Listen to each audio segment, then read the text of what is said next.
Footage there from around the grounds.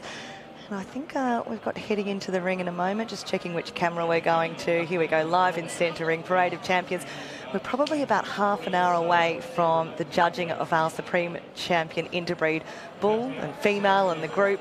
And we've been asking the question today, is it going to be a back-to-back win for Royalla Shorthorns with the bulls? They come from Yeovil in New South Wales. Nick Job and the team, he sold a bull for $55,000 last night. It was the top priced bull.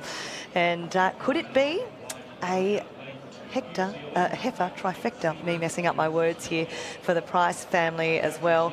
The Charolais have been enormously successful. 8 out of 12 beef heifer champions or female champions have gone the way of the Charolais breed. And of course last year with our groups it was the mighty Brahmins who took it out with Nobbs Cattle Company. We'll see how it's all going to take out this year. Well, South Devon's in the ring, and I've got to tell you, the other night Alistair Tippett, thanks for joining me here. I said don't go anywhere, you can join me for the Parade of Champions.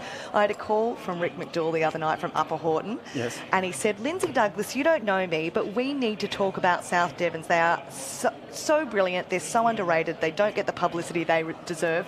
And of course he had enormous success in the ring. Yeah, and look at them out there. It's fantastic to see them. And I think the grand champion male is the Kildare Tango, and our female champion is Kildare Diana 114. Well, we're going to see the Speckle Parks come into the ring next, and Speckle Parks got a number of different accolades here as they entered the ring at the start of the week. The heaviest bull was, I think, 1,100 kilos, and that was brought up here by Wattle Grove Speckle Park.